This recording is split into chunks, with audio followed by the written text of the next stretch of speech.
Hello friends, how are you? Fine एकदम।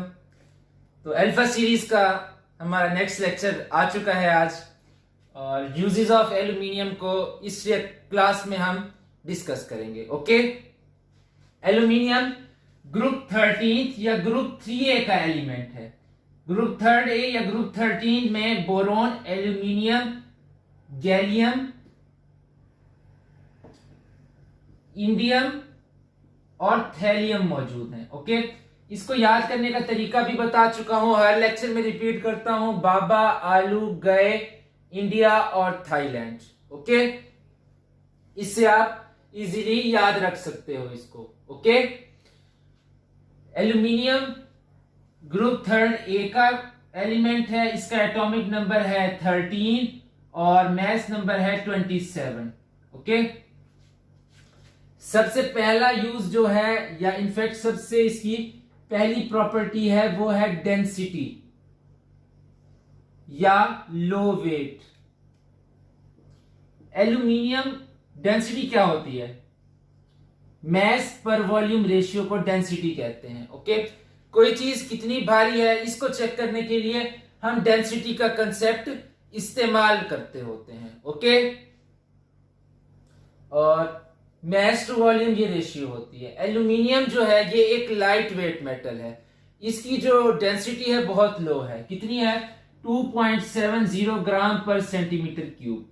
लोहा है उसकी होती है 7.86 ग्राम पर सेंटीमीटर क्यूब। तो रफली हम कह सकते हैं कि लोहा 3 गुना भारी है। किससे?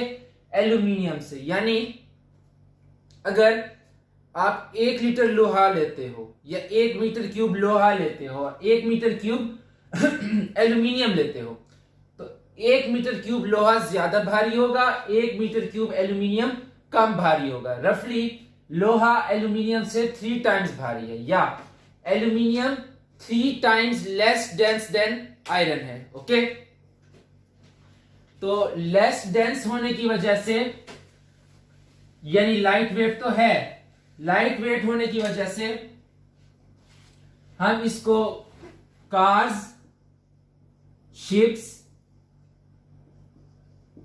एंड अदर ऑटोमोबाइल्स के अंदर इस्तेमाल करते हैं बनाने में। यानी अगर ये सी वाटर है तो ऊपर अगर हमने शिप चलानी है, ऊपर अगर हमने शिप चलानी है कोई,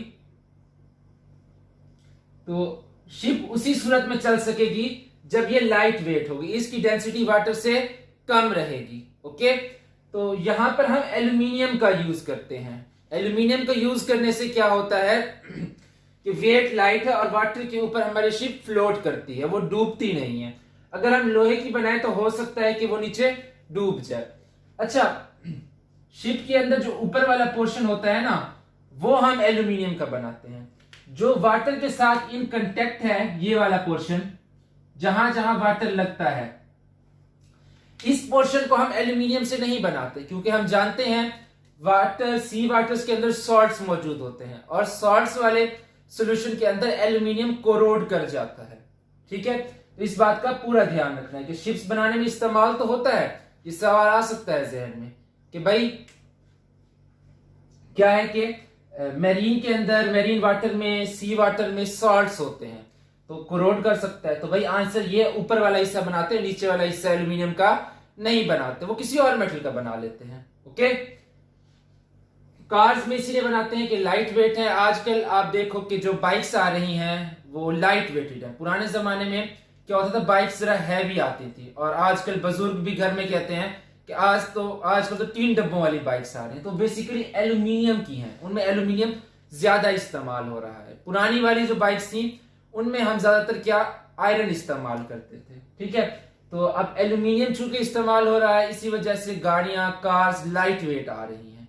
ओके, जिसकी वजह से क्या फायदा होता है कि लो फ्यूल कंजम्पशन। अगर एक लाइट वेट चीज है उसको चलाना आसान है, उसके लिए कम एनर्जी चाहिए, कम फ्यूल चाहिए। भारी चीज है वो ज्यादा फ्यूल लेगी। पुरानी गाड़ियां ज्यादा फ्यूल लेती थी, जो नई गाड़ियां हैं वो एफिशिएंट है, कम फ्यूल लेती हैं। ओके, तो ये तो था इसका पहला यूज। दूसरा यूज ये है, या इसकी दूसरी प्रॉपर्टी है एल्यूमिनियम की, कि एल्यूमिनियम एक बहुत अच्छा कंडक्टर है। Aluminium is a good conductor of heat, good conductor of heat and electricity. Good conductor होने की वजह से क्या फायदा है हमें कि आप अगर इंडस्ट्रियल एरिया में जाओ, इंडस्ट्रीज के अंदर केमिकल्स इस्तेमाल होते हैं, इंडस्ट्रीज के अंदर केमिकल्स इस्तेमाल होते हैं, तो वो केमिकल्स काफी महंगे भी होते हैं और काफी प्रीशियस होते हैं। तो इंडस्ट्रीज में आमतौर पर आग जलाई जाती है ओर्स को सेपरेट करने के लिए, काफी हाई टेम्परेचर रखा जाता है। तो जो हमारा प्रीशियस मेटल है या प्रीशियस कोई केमिकल है वो ओवर हीट ना हो जाए, उसके लिए हम एल्यूमिनियम इस्तेमाल करते हैं हीट एक्सचेंजर में, as a heat exchanger. Okay, ये बिलफर्ज हमारा ये प्रीशियस केमिकल है, ठीक है। यहां पर इर्द गिर्द एल्यूमिनियम लगा दिया, जो एक्स्ट्रा हीट आएगी, ठीक है, वो एल्यूमिनियम ट्रांसफर कर देगा आगे की तरफ, ठीक है। इस साइड पर सारा एल्यूमिनियम होगा, ठीक है, वो एल्यूमिनियम की तरफ आगे इस साइड पर ट्रांसफर हो जाएगी। ओके, वो हमारे प्रीशियस केमिकल या प्रीशियस मेटल तक नहीं पहुंच पाएगी, जिसकी वजह से हमारा ये केमिकल या हमारा मिनरल सेफ रह जाएगा, ठीक है। तो ये heat exchangers generally oil industry में और केमिकल इंडस्ट्रीज में मौजूद होते हैं। ओके, इसके अलावा अच्छा कंडक्टर है तो हम इससे इलेक्ट्रिकल वायर्स भी बना सकते हैं, यहां से इलेक्ट्रिसिटी यहां पर सप्लाई की। हम जानते हैं कि जब करंट कहीं से फ्लो करता है तो उसका हीटिंग इफेक्ट होता है। क्या होता है? उसका हीटिंग इफेक्ट होता है। तो क्या हो सकता है कि जहां से गुजरेगा करंट उस चीज को डैमेज कर देगा, उस चीज को डैमेज कर देगा। एल्यूमिनियम लाइट वेट तो है, लाइट वेट होने के साथ काफी स्ट्रॉन्ग मेटल भी है। तो जब करंट यहां से गुजरेगा अच्छे से गुजरेगा, क्योंकि अच्छा कंडक्टर है ड्यू टू मोबाइल और फ्री इलेक्ट्रॉन्स। मेटल अच्छे कंडक्टर होते हैं, तो ये डैमेज इतनी आसानी से वायर्स नहीं होंगे। तो हम एल्यूमिनियम वायर्स का इस्तेमाल करते हैं इलेक्ट्रिसिटी को कंडक्ट करवाने के लिए। ओके, और एक और नेक्स्ट पॉइंट कि ये अच्छा रेडिएटर है, गुड रेडिएटर ऑफ लाइट। यानी कि अगर ये एक एल्यूमिनियम का पीस है, इसके ऊपर लाइट आकर के पड़ी है, ठीक है, लाइट आकर के पड़ी है, तो जनरली क्या होगा कि 80% ऑफ लाइट 80% ऑफ लाइट वापस चली जाएगी। 80% ऑफ लाइट वापस चली जाएगी।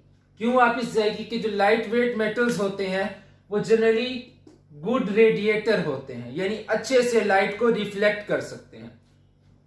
एल्यूमिनियम भी लाइट वेट है और एक अच्छा रिफ्लेक्टर है लाइट का। तो इसी वजह से हम क्या करते हैं, बिल्डिंग्स के अंदर इसे एज अ इंसुलेटर इस्तेमाल करते हैं। तो आप इसको खिड़कियों पर लगा दो, सनलाइट जो आएगी वो रिफ्लेक्ट होकर के वापस चली जाएगी। सनलाइट आपके कमरों में ज्यादा नहीं आ सकेगी, यानी आपके कमरे, यानी गर्मी ज्यादा आपको फील कमरों में नहीं होगी। ओके, ये एल्यूमिनियम की जो खिड़कियां होंगी या दरवाजे होंगे ये आपको इंसुलेट करेंगे, प्रोटेक्ट करेंगे सनलाइट से, ठीक है। और ओके, यही बात थी यहां पर। इसके अलावा रेडार्स आपने सुना होगा, radio detection and ranging. Radar है रेडियो डिटेक्शन एंड रेंजिंग। इसमें क्या होता है कि रेडियो वेव्स के जरिए किसी सैटेलाइट की, किसी भी चीज की, किसी घर वगैरह की, किसी भी चीज की इनफैक्ट पोजीशन मालूम कर ली जाती है through radio waves. Radio waves क्या होती हैं? इलेक्ट्रोकेमिकल वेव्स होती हैं, सॉरी इलेक्ट्रोमैग्नेटिक वेव्स। उनके अंदर इलेक्ट्रिक फील्ड भी होती है, मैग्नेटिक फील्ड भी होती है, कुछ ऐसी, ठीक है, इलेक्ट्रोमैग्नेटिक वेव्स होती हैं। तो एल्यूमिनियम जो है, कहीं पर अगर एल्यूमिनियम लगा दिया जाए जहां पर आपको खुफिया काम करना है और आप सोच रहे हैं कि कोई हमें डिटेक्ट ना कर पाए रेडार के जरिए, तो आप क्या करते हो, एल्यूमिनियम वहां लगा देते हो। तो ये जो रेडियो वेव्स आएंगी, ठीक है, इलेक्ट्रोमैग्नेटिक वेव्स हैं, तो एल्यूमिनियम इनको वापस भेज देगा, ठीक है। और जब ये वापस चली जाएंगी तो डिटेक्ट नहीं हो सकेगी कि वो चीज वहां पर मौजूद है या नहीं। पहले मौजूद एल्यूमिनियम की जो प्लेट्स होंगी, ठीक है, वो इन रेडियो वेव्स को रोक लेंगी उस चीज को डिटेक्ट करने से जहां आप खुफिया काम कर रहे हो कोई, ओके। तो इस तरह से क्या होगा कि रेडार जैम हो जाएगा, रेडार जैम हो जाएगा। मिसाल के तौर पर यहां पर आपका वो अड्डा था जहां पर आप बैठे हुए थे या आप कोई अपना सीक्रेट काम कर रहे थे, ठीक है। इसके इर्द गिर्द आपने एल्यूमिनियम की फॉइल्स लगा दी सारी, ठीक है। यहां पर रेडार मौजूद है। अब रेडार ने डिटेक्ट करने के लिए रेडियो वेव्स भेजी, तो ये जो एल्यूमिनियम की फॉइल से टकरा कर ही वापस चली जाएंगी, इस आपके पॉइंट तक वो नहीं पहुंच सकेंगे। आपका ये पॉइंट सीक्रेट पॉइंट डिटेक्ट नहीं हो सकेगा और सेव रहेगा, और ये रेडार जैम हो जाएगा, यानी सही से काम नहीं कर सकेगा, ओके। नेक्स्ट पॉइंट इज हमारा फोर्थ पॉइंट, एल्यूमिनियम क्या है, नॉन मैग्नेटिक है। एल्यूमिनियम नॉन मैग्नेटिक है या डायामैग्नेटिक है?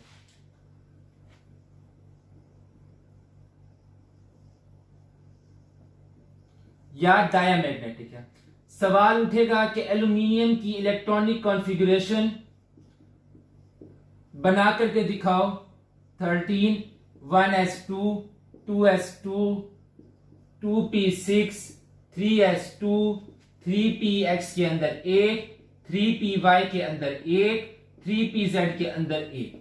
भाई अनपेयर्ड इलेक्ट्रॉन दिखाई पड़ रहा है, लेकिन यहां पर क्या है, हम कह रहे हैं कि नॉन मैग्नेटिक या डायामैग्नेटिक है, होना इसे पैरामैग्नेटिक चाहिए। क्यों, ऐसा क्यों है? वैलेंस बॉन्ड थ्योरी तुमने पढ़ी है, वैलेंस बॉन्ड थ्योरी, उसके मुताबिक तुम्हें समझाते हैं कि ऐसा क्यों होता है। बिलफर्ज यहां पर एल्यूमिनियम है, यहां पर सारा एल्यूमिनियम मौजूद है, ओके। एल्यूमिनियम के ये एटम्स हैं। वैलेंस शेल में 3 इलेक्ट्रॉन्स, तो 3 बॉन्ड्स बनाएगा।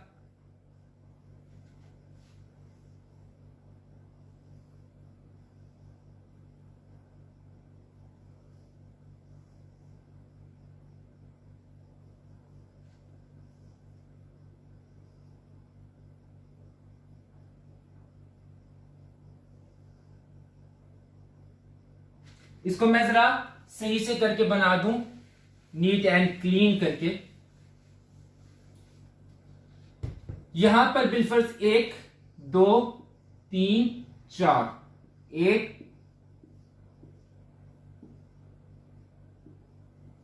ओके। ये एल्यूमिनियम के एटम्स हैं। एल्यूमिनियम के वैलेंस शेल में 3 इलेक्ट्रॉन्स हैं।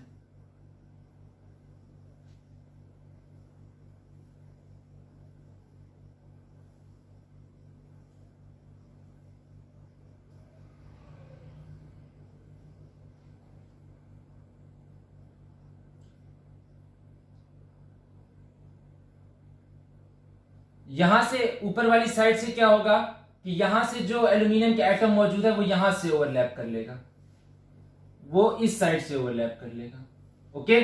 तो अब देखो ये जो एल्यूमिनियम है यहां पर, इसके वैलेंस शेल में 3 अनपेयर्ड इलेक्ट्रॉन्स हैं, लेकिन ये जो यहां पर है 1 इलेक्ट्रॉन आ गया, यहां से एक और इलेक्ट्रॉन, यहां से एक और इलेक्ट्रॉन। नतीजा क्या हुआ कि ये इलेक्ट्रॉन्स आपस में क्या हो गए, पेयर अप हो गए। क्या हो गए, पेयर अप हो गए, जिसकी वजह से क्या सूरत हाल बन गई कि ये डायामैग्नेटिक हो गया।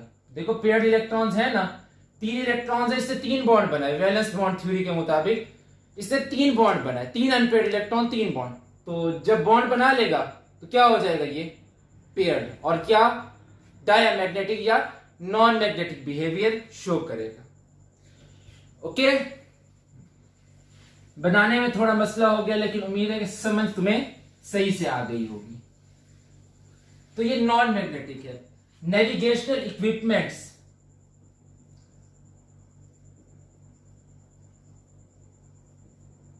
जैसे कि आपके रेडार, आपका सोनार, साउंड डिटेक्शन एंड रेंजिंग, आपका लिटार,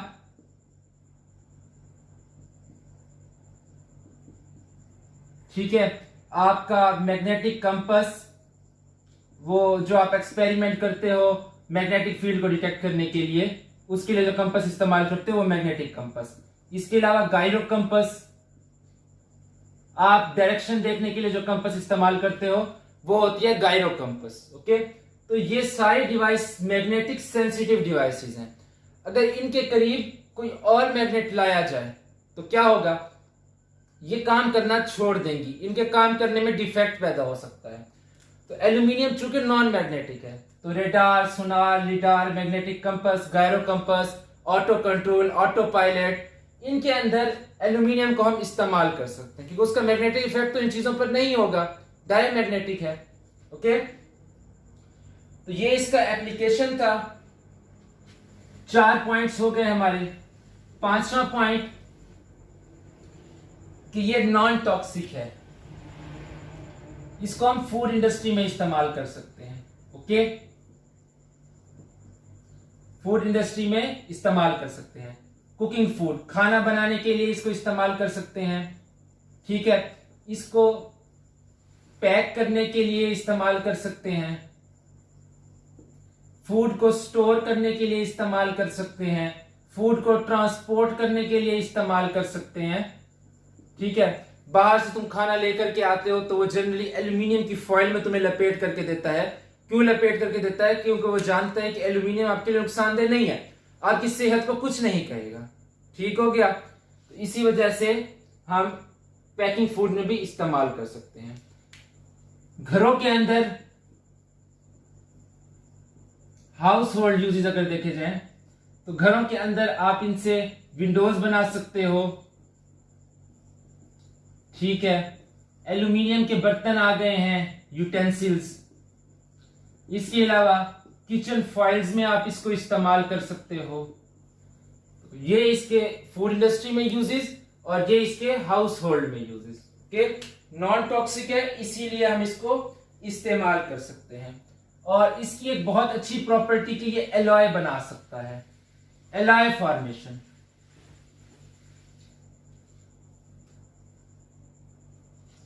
एल्यूमिनियम जो है इसकी प्रॉपर्टी है एलॉय फॉर्मेशन। दूसरे metals like magnesium, zinc, copper, cobalt, निकल, ठीक है, इनके साथ एल्यूमिनियम मिल सकता है। फॉर एग्जाम्पल एक बहुत ही मशहूर एलॉय है एलनीसो। ये एक मैग्नेटिक एलॉय है, ये एक मैग्नेटिक एलॉय है, जैसे कि नाम से जाहिर है एलनीसो। इसके अंदर एल्यूमिनियम है, साथ निकल है, प्लस साथ कोबाल्ट भी मौजूद है। बहुत अच्छे एलॉय बनाता है। तो जनरली एलॉयज हम एल्यूमिनियम के इस्तेमाल करते भी हैं। ओके, इसके अलावा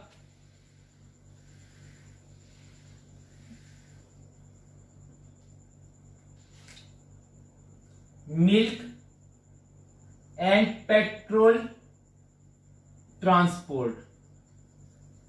मिल्क जो है वो तो एक ब्रीवेज है, मशरूब है, पीने की चीज है। तो मिल्क को हम एल्यूमिनियम के कंटेनर्स के अंदर स्टोर कर सकते हैं। ठीक है, क्यों? क्योंकि अगर आप इसको बिलफर्ज लेकर के जा रहे हो, ठीक है, सूरज की रोशनी अगर इस पर पड़ेगी वो वापस रिफ्लेक्ट हो जाएगी और आपका ये ओवर हीटिंग से आपका मिल्क या आपका पेट्रोल सेव रहेगा, इसको कोई डैमेज नहीं होगी। तो आप इजीली इसे धूप में भी ट्रांसफर कर सकते हो। इनको स्टोर करने के लिए आप इससे ब्रीवेज इक्विपमेंट्स भी बना सकते हो, मशरूबात पीने के लिए गिलासेस वगैरह। तो काफी बोरिंग लेक्चर हुआ है आज तो, है? उम्मीद है कि कुछ ना कुछ समझ आया ही होगा, चिल्ला रहे हैं कब से।